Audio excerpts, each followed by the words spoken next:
I am so excited to join the National Women's Political Caucus on the occasion of your 49th annual meeting. And I so hope, and I know all of you do too, that we can celebrate the 50th anniversary of the founding of the National Women's Political Caucus next year in person. Now, in preparing some thoughts and remarks for you, I took a trip down memory lane, and I hope you'll indulge me as I share some highlights from that. 1984 was a really big year for me.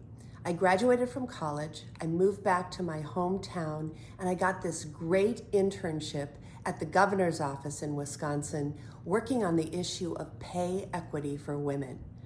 I watched Geraldine Ferraro take the stage at the Democratic National Convention, the first woman to be nominated as vice president, and here we go, I joined the National Women's Political Caucus. Now, I was lucky enough to have a very active branch in my community, and we did all sorts of things. We interviewed candidates and then made endorsements. We recruited people to run for office. We studied the issues and often would send a representative of our branch to testify before city councils or county boards or at the state legislature on issues of concern to our NWPC group. And it was incredible training, and I got great mentorship. Well, 2 years later, I ran for and won a seat on the Dane County Board of Supervisors at the tender age of 24. And I can assure you that my mentors at the National Women's Political Caucus were exceptional in offering guidance, support, and volunteer efforts. I have benefited from what I've learned through the National Women's Political Caucus every step of my political career. And it's helped me and guided me all the way to the United States Senate. I wanted to just share one other really wonderful memory of an annual meeting that I attended in the early 90s. It was right about the time I was moving from the Dane County Board of Supervisors to the state legislature. And I was becoming more mindful in a partisan setting how we talk about politics. I was lucky enough to hear a brilliant lecture by Kathleen Hall Jamieson at one of the National Women's Political Caucus annual meetings. And she talked about the language we use to talk about politics. And she reminded us that so often we frame it in terms of war or sports metaphors, and that it disempowers women and it disempowers the way women in politics work to get things done.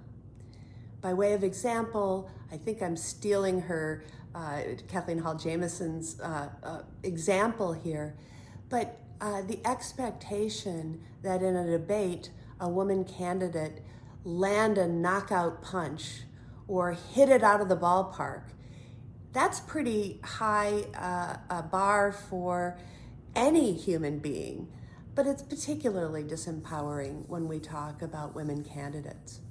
Also, when we use war and military and sports metaphors, it sort of makes the combatants as the focus and the struggle as the focus.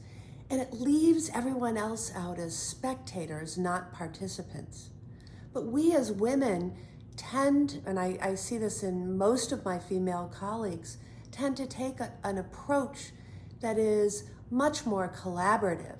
We identify the problem, we converse, we try to bring people from diverse perspectives in to fix that problem, and we're all in it together. So that brings me to why we need more women in politics. There's this old expression that says, if you're not in the room, the conversation is about you. But if you're in the room, the conversation is with you. And it's why we need more women at the table. You know, representation matters.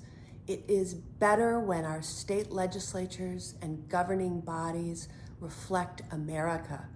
And I want to relate two reasons why I think that's the case. There's many, but I want to highlight two, and it's substance and symbolism. First, substance. We bring our life experiences to the job with us. It's not like you can check it as though it were at a coat check and pick it up after you're gone for the day.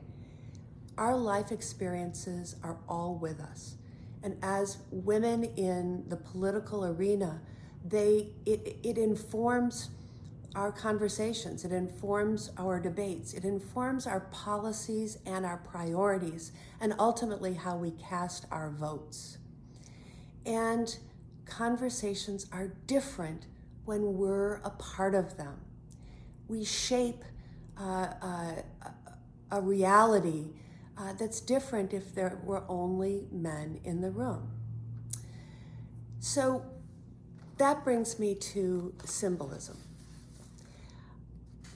The idea that if you lead, others will observe your leading, and if they see someone who looks a little bit like themselves, they can see themselves leading too. This is a sort of job that women do. I think of so many examples where I saw that in action also. I remember a little girl who was watching from the gallery with her classmates as I was in my final days in the Wisconsin State Assembly. And when we wrapped up our session, the school group was allowed onto the floor of the legislature, and this one little girl pulled on my sleeve and said, "Which chair is yours?" And I pointed it out, they're big leather chairs, and she jumped right into it. Don't think her feet could even touch the ground. And she said, "I like the feel of this." And I thought to myself at the time, she can see herself there because she saw me there. I think about a story that I really raced over at the very beginning of my remarks, and that was watching Geraldine Ferraro take the stage in 1984 and give her speech accepting the nomination for vice president. So I was literally right out of college at the time. My whole life was ahead of me.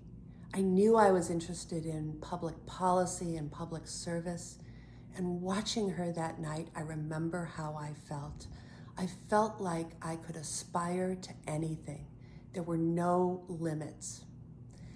I'll think back to the past week. I am so joyful that Kamala Harris got to give that speech for a whole new generation of young women and young men, little girls and little boys, especially youth of color. And they too felt that moment of opportunity, a moment of aspiration that we hope won't just be a moment. Now, before I close, I just wanted to say a few words about the 100th anniversary of women's suffrage. Now, I have to insert here, because I'm a proud Badger, a proud Wisconsinite, that Wisconsin was the first state in the Union to ratify the 19th Amendment. But in all seriousness, as a United States Senator, I was honored to lead a resolution joined in by all of my female Senate colleagues, both parties, calling for the creation of a suffrage commission so that we could fund projects throughout the country to help us learn and relearn the history of the movement, the leaders of the movement, the tactics, the strategies, all of those things that are important for us to know and learn from. It also was a project that reminded us that even after ratification, not all women were immediately able to exercise their franchise. and that especially is true of Native American women and women of color. Other strides to full and equal citizenship for women and the rights and responsibilities that those entail have followed in the subsequent decades. But as we all know, we're not there yet. And that is the challenge posed at this annual meeting, your 49th annual meeting. You are going to address that very question, celebrating 100 years of women's suffrage. Where do we go from here? Have a great conference.